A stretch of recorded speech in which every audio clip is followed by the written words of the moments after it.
বিমানে একসঙ্গে শাকিব মিষ্টি, ফেসবুক পোস্টের রহস্য।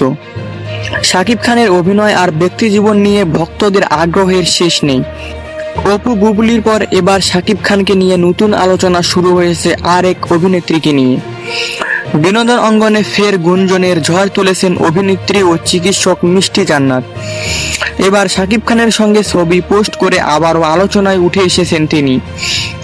মিষ্টি জান্নাত রোববার 1 জুন মধ্যরাতে তার সোশ্যাল মিডিয়ায় 3টি ছবি প্রকাশ করেন, যেখানে দেখা যায় তিনি ও ঢাকায় সুপারস্টার শাকিব খান একই ফ্লাইটে একসঙ্গে কোথাও যাচ্ছেন। ছবিগুলোর ক্যাপশনে মিষ্টি লেখেন লাভ লাভ, সঙ্গে ছিল লাল হার্ট ইমোজি। এই পোস্ট সামনে আসতেই ভক্ত অনুরাগীদের মধ্যে শুরু হয় হিসাব নিকাশ।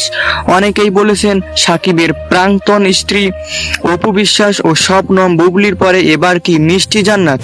কেউ কেউ তো সরাসরি মিষ্টিকে তৃতীয় সতী হিসেবে অভিহিত করেছেন কমেন্ট বক্সে। 2023 সালের শেষ দিকে শাকিব খানের তৃতীয় বিয়ে নিয়ে গুঞ্জন উঠে।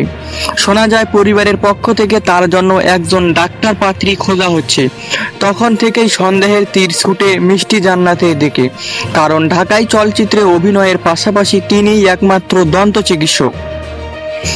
বিয়ের গুঞ্জন নিয়ে মিষ্টি জান্নাত যদিও সরাসরি কিছু বলেননি, তবে ইঙ্গিতপূর্ণভাবে গণমাধ্যম বলেছিলেন কিছু হলেও হতে পারে, সময়ই সব বলে দিবে। সেই রহস্য এখনো কাটেনি, বরং নতুন করে উস্কে দিয়েছে এই লাভ লাভ ছবির পোস্ট। তবে অনেকেই মনে করছেন পেশাদার সহকর্মী হিসেবে একসঙ্গে কোথাও যেতে পারেন তারা। সিনেমা বা কাজের প্রয়োজনে এই সফর হতে পারে, এমনটাও ধারণা করা হচ্ছে।